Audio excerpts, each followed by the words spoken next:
দেরি না করে উঠে দাঁড়ায় আর এগিয়ে যেতে থাকে ওই শুভ্র পদ্মের দিকে। আর আবারও একইভাবে সেখানে শক্তি উৎপন্ন হয় আর আবারও চন্দ্রকুমার আঘাতপ্রাপ্ত হয়। কিন্তু এবার চন্দ্রকুমার নিজের শক্তি খাটিয়ে সেখানে নিজেকে স্থির রাখে।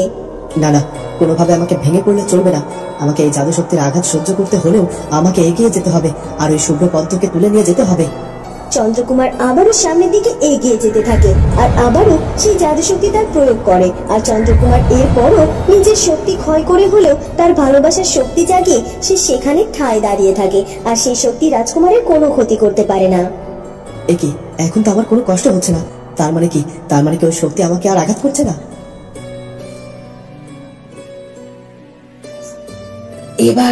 এবার তোরা এখান থেকে চলে যা। আমি আমার কাজ সম্পন্ন করে ফেলেছি। আমার শক্তিকে ওই ফুলকুমারীর শরীরকে স্পর্শ করেছে। এবার আর কোনোভাবে ওই ফুলকুমারী বাঁচতে পারবে না, কারণ হাতে সময় খুব কম, সামান্য কয়েক দণ্ড সময় আছে। আর এই সময়ের মধ্যে কোনোভাবে ফুলকুমারীকে সুস্থ করা সম্ভব নয়। তাই আমি নিশ্চিত এবার ফুলকুমারীর মৃত্যু হবেই। এখন তোরা যা, এখান থেকে ফিরে যা। রাজপ্রাসাদে ফিরে গিয়ে অপেক্ষা কর, সময় হলে আমি তোদের ডেকে নেব। আপনি এটা কি করলেন? দেখেছেন তো তন্ত্রমাতা কেমন রেগে আছেন। আপনাকে এখনো বলছেন সময় আছে। আপনি তন্ত্রমাতার কাছে ক্ষমা চেয়ে নিন, না হলে তন্ত্রমাতা আমার ভুল হয়ে গেছে, আমাকে ক্ষমা করে দিন। আর কখনো কোনোদিনও এমন ভুল হবে না। ঠিক আছে, তোকে তো বলেছি এখানে আর একটু সময়ও থাকবি না কেউ। তোরা নিজেদের প্রাসাদে ফিরে যা। আর এখন আমার অনেক কাজ বাকি আছে, সেটা আমাকে একা করতে হবে। ফুলপুরি, আমাকে ক্ষমা করে দিস। আমি অনেক চেষ্টা করলাম ফুলকুমারীকে বাঁচানোর জন্য, কিন্তু আমার মনে হয় আর কোনোভাবে ফুলকুমারীকে বাঁচানো সম্ভব নয়, কারণ আমাদের হাতে আর তেমন কোনো সময় অবশিষ্ট নেই। আর যে সময় অবশিষ্ট আছে সে সময় ফুলকুমারীকে বাঁচানো রাজকুমারের জন্য বড্ড কঠিন হয়ে যাবে। আমার তো মনে হচ্ছে রাজকুমার এখনো হয়তোবা কোনোভাবেই তার 3টি বাধা অতিক্রম করে উঠতে পারেনি। আর জানি না রাজকুমার কতটা সময় নেবে তার সব বাধা অতিক্রম করতে, কিন্তু তাতে করে তো ফুলকুমারী তার জীবন বাঁচানোর জন্য কোনো সময় পাবে না। ওকে যে মৃত্যুর কোলে ঢলে পড়তেই হবে। তাই বলছি, আমাকে ক্ষমা করে দিস। আমি এখন যাচ্ছি। না না সাধু বাবা, আপনি এইভাবে চলে যাবেন না। আমার রাজকুমার চন্দ্রকুমারের উপর বিশ্বাস আছে। রাজকুমার চন্দ্রকুমার যে করেই হোক সঠিক সময়ের মধ্যে ওই শুভ্র পদ্ম নিয়ে হাজির হয়ে যাবে। আর এখন পর্যন্ত রাজকুমারের কোনো দেখা মেলেনি।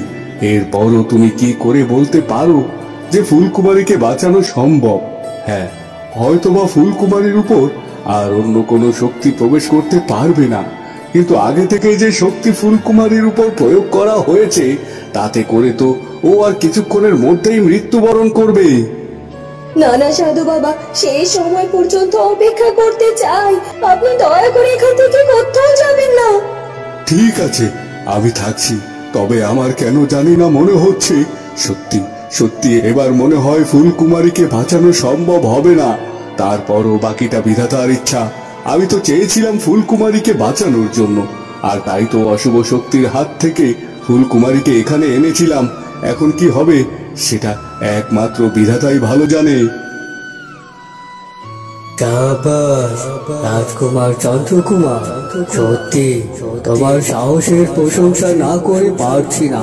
তুমি একবার এই শক্তি থেকে আঘাতপ্রাপ্ত হয়ে মাটিতে ছিটকে পড়লে, দ্বিতীয়বার তুমি তোমার শক্তি খাটিয়ে শক্তির আঘাত সহ্য করলে, আর তৃতীয়বারও তুমি একইভাবে তোমার ভালোবাসা শক্তি জাগিয়ে এই জাদু শক্তির আঘাত থেকে নিজের শরীরে ধারণ করলে। আমি সত্যি তোমার ভালোবাসার শক্তি দেখে মুগ্ধ হয়েছি। তবে তুমি এখন চাইলেও এই শুভ্র পদ্মটি এখান থেকে নিয়ে যেতে পারো। আমি শুভ্র পদ্মটি এখান থেকে নিয়ে যেতে পারবো, কিন্তু আমি এটা বুঝলাম না যে আমি পরপর 2টি বাধা অতিক্রম করলাম, কিন্তু এখন পর্যন্ত তো আমি আমার 3য় বাধার সম্মুখীন হলামই না। আর 3য় বাধা না পেরিয়ে আমি কি করে ওই শুভ্র পদ্মকে নিয়ে যেতে পারি? সত্যি রাজকুমার, আমি তোমার কথাই মুগ্ধ হলাম।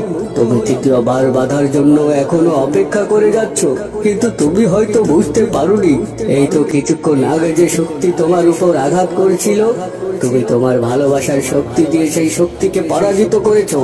আর এটাই তো তোমার 3য়বার ছিল। তুমি তোমার 3য় বাধাটিও ভাঙতে পেরেছো রাজকুমার। সত্যি বলছো? আমি আমার তৃতীয় কথাটি অতিক্রম করতে পেরেছি। আমি তো ভাবতেই পারিনি। হ্যাঁ, এটা তো আমার তৃতীয় বাধা, যার নাম ছিল ভালোবাসার শক্তি। তবে আজ আমার ভালোবাসার সত্যি জয়ী হয়েছে, আর তাই একটু দেরি না করে এই শুভ্র পদ্মটিকে আমি এখান থেকে নিয়ে চলে যাব। এরপর রাজকুমার আর একটু দেরি না করে সেই শুভ্র পদ্মটি হাতে তুলে নেয় আর সে রওনা দেয় ফুলকুমারীর কাছে যাওয়ার উদ্দেশ্যে। ওদিকে অনেকটা সময় পেরিয়ে যাওয়ার পরও গ্রামের লোকজনেরা কিছুতেই সেই কুটির ছেড়ে কোথাও যায় না। তারা ঠায় সেই কুটিরের বাইরেই দাঁড়িয়ে থাকে আর রাজকুমার পাহারা দিতে থাকে যেন সে কোথাও পালিয়ে যেতে না পারে। শোনো, যতই যাই হোক না কেন, আমরা কিন্তু কিছুতেই কুটির ছেড়ে কোথাও যাব না। ওই মেয়েটি ফিরে আসা পর্যন্ত আমরা এখানে অপেক্ষা করব। না হলে ওই রাজকুমার এখান থেকে পালানোর একটা না একটা চেষ্টা করবেই, আর সেটা কিন্তু আমরা কিছুতেই হতে দেব না। হ্যাঁ, সেটা তো বটেই। লাগলে আমরা গ্রাম থেকে আরো লোকজন জড়ো করে নিয়ে আসবো, তারপরও এখানে দাঁড়িয়ে থাকবো। এত বড় অনাচার বলে কথা, এর শাস্তি তো ওদেরকে পেতেই হবে। হ্যাঁ, আমরা যেহেতু এই কাজে একবার নেমেছি, এটা সম্পূর্ণ না করে আমরা কিছুতেই এখান থেকে যাব না। প্রয়োজন হলে না খেয়ে দিয়ে এখানে দাঁড়িয়ে দাঁড়িয়ে পাহারা দেব, তাদের একটা হেস্তনেস্ত করেই সারবো। আর তাছাড়া ওই মেয়ে কি ভেবেছে কি ও নিজের কুটিরে ফিরবে না, তাই তো? ওদিকে ফুলকুমারীর শরীরের রং পরিপূর্ণভাবে কালো রূপ ধারণ করে, আর এটা দেখে তো সাধু বাবা ভীষণ ভয় পেয়ে যায়। এ কি দেখছি আমি? ফুলকুমারীর শরীর তো পরিপূর্ণ কালো বর্ণ ধারণ করেছে। না, এটা কিছুতেই পারে না।